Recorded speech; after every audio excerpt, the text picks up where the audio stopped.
Excellences, Monsieur le Président de la République de Côte d'Ivoire, Monsieur Alassane Ouattara, votre candidature aux prochaines élections présidentielles, contrairement aux engagements que vous avez solennellement pris devant le peuple ivoirien. Toute ma vie d'artiste, au nom de ma loyauté, j'ai milité pour le peuple. J'ai milité pour les plus faibles. J'ai sacrifié une grande partie de ma carrière pour défendre la paix, l'amour, l'unité et la prospérité dans mon pays. Par conséquent, mon intervention s'impose, car l'heure est grave. Monsieur le Président, on ne bâtit pas un pays sur un régime de peur. On ne bâtit pas un pays en exilant ses fils et en emprisonnant les porteurs d'idées opposées. En succombant à la tentation et à l'éternité politique, vous risquez de faire sombrer la Côte d'Ivoire dans un chaos que nous croyons éloigné à jamais. Allez-vous sacrifier tout ce que vous avez bâti pour vous classer du mauvais côté de l'histoire de notre pays? Allez-vous tomber sans résister dans le destin tragique des chefs d'État africains obsédés par le pouvoir? Monsieur le Président, vous avez encore une chance d'échapper aux prédateurs qui s'agitent autour de vous pour leurs intérêts et non le vôtre. S'il n'y a aucune personne dans la jeune génération compétente pour vous succéder, vous avez dès lors, Monsieur le Président, échoué. Et il faut le reconnaître en renonçant à ce mandat qui sera le mandat de trop. Car le peuple ivoirien qui vous a porté, qui vous a accompagné à la magistrature suprême, pourrait vous manquer de respect. En vous remerciant en avance pour votre attention, je vous prie, Monsieur le Président, de retenir que je sais prévenir, je ne sais pas guérir. Je vous remercie. Mais oui, ça c'est du grand mais oui, c'est du grand art. Chers frères, sœurs, nord, sud, de l'est à l'ouest, bonjour, bonjour, bonsoir. C'est Mewe qui le dit. Et vous savez, les grandes personnes, les gens qui ont de l'aura, quand ils sortent pour parler, ça capte les gens. Et c'est pour ça qu'on a souvent peur qu'ils prennent de la parole.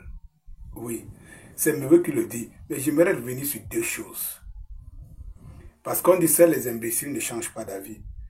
J'aimerais toujours savoir l'avis de Mewe après autant de mandats de Ouattara. Souvenez-vous de ce que Ouattara disait. Donnez-moi combien? Donnez-moi 4 ans. Donnez-moi 4 ans.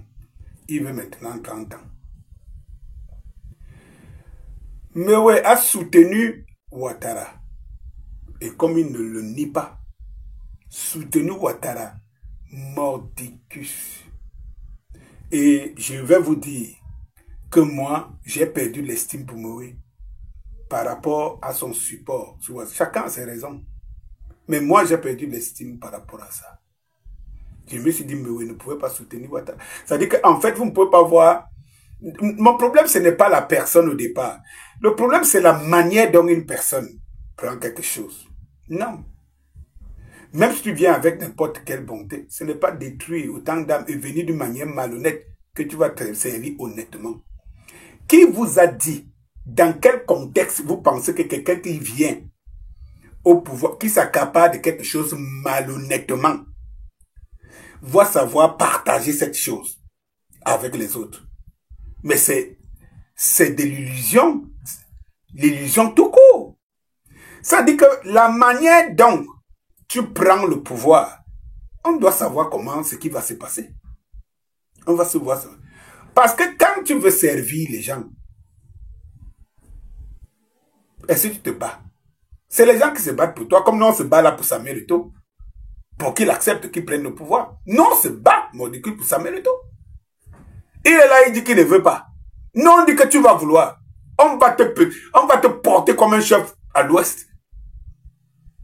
Comme on désigne un chef à l'ouest. On va te contraindre à prendre le pouvoir. Mais lorsque vous voyez quelqu'un que pendant plus d'une décennie a passé le temps à déstabiliser la Côte d'Ivoire, a passé le temps à monter des rébellions, a passé du temps à monter des coups d'État, a passé du temps à créer de la zizanie, à faire couler le sang au sein des populations dans son pays. Vous pensez que c'est pour venir vous servir vraiment? Il faut être d'une connerie pour croire à ça. D'une connerie pour croire. Tout ça là, c'est pour l'amour du peuple que tu vas tuer le peuple. Non, il y a quand même un problème qui ne va pas dans la logique de certains qui soutiennent certains dictateurs et tout. Non, non, non, non, c'est pas possible. Au nom du peuple que tu veux servir, tu détruis, tu tues, tu anéantis les citoyens de ce même peuple pour les servir, ça n'a pas de sens. Tu peux encore anéantir certains s'ils veulent t'empêcher d'atteindre des objectifs, s'ils sont positifs. Mais pour accéder, tu commences à éliminer les gens. Ça va se passer comment? Eh bien, vous avez soutenu Mortugus. Et une de ses interviews dans une chaîne étrangère, que je ne citerai pas le nom, encore le français. Non, je crois. Oui. Où il disait quand il lui pose la question, à savoir son soutien sur Ouattara, il dit que il avait répondu en disant ceci, je cite, « Je me devais de le faire. Je l'ai fait, je lui ai apporté tout mon soutien et je ne le regrette pas. Je crois que j'ai bien fait. » Il avait dit. Quand je pense que Mewe, qui est en train de le dire, a vu des milliers d'Ivoiriens mourir pour que Ouattara monte au pouvoir, je me suis dit non, il y a quelque chose qui ne va pas dans la tête de cet homme, que je trouve très intelligent. Ah oui, oui, oui, oui, oui, oui. Subtenir quelqu'un, c'est une chose. Mais trouver les raisons pour lesquelles on peut sacrifier autant de vies humaines, pour lui, c'est une autre chose. C'est une autre chose. Soutenir Ouattara et ne pas le regretter, ça dit que c'est d'accepter, c'est d'être complice de tous ces morts pour installer Ouattara au pouvoir. Tous ces morts valent quoi? Valent des ponts? Valent des stades? Moi, je pose question. Eh bien, quand me vous dit j'ai sacrifié une partie de ma carrière, je comprends ce que cela veut dire. Parce que je suis fort convaincu que ça lui a coûté. Il n'est pas le seul. Mais il était vraiment engagé. Hein? Et maintenant, le bémol que j'apporte encore dans son discours, c'est celui où il dit, si tu n'as pas préparé un jeune pour te relever, c'est que c'est un échec. Attends un peu. Le jeune là, c'est pour faire quoi? Le jeune que lui, Ouattara, va préparer, c'est pour venir continuer la politique de Ouattara, d'amener la dette de 35 milliards aujourd'hui sur Ouattara. 35 000 milliards sur Ouattara à 60 000 milliards. Est-ce que tu penses que Ouattara a assez bien travaillé au point où il avait besoin de former un dauphin? Là aussi, je te pose la question. Est-ce que tu es sincère? Quand je t'entends parler, est-ce que tu es sincère? Tu crois vraiment à ça, ce que tu dis? Qu'il a échoué de n'avoir pas préparé un dauphin? De quel jeune? Le jeune que lui, il aura 50 ans devant lui. Il faut se poser des vraies questions. Hein? Au lieu que tu dises que non, il y a peut-être des jeunes et tout cela qui peuvent faire mieux, qui vont faire prendre la route et tout. Tu dis que s'il n'a pas préparé, c'est qu'il a échoué. Ah donc, cela veut dire que quoi? En fait, tu soutiens tout ce qui fait bon, quoi. Donc, il faut, c'est sa tête qu'il ne faut plus. Mais, il peut laisser son enfant. Ou bien un enfant qu'il a formé. Moi, je n'ai pas compris. C'est là où, vers la fin, je n'ai pas compris ton démarche. Je ne comprends pas ta démarche.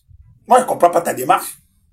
Si Ouattara doit partir et que, s'il a échoué parce qu'il n'a pas préparé un jeune pour le remplacer. Le problème, c'est quoi? Donc, c'est ce que les gens parlent au Cameroun. Ça veut dire que c'est le remplacement et non le changement.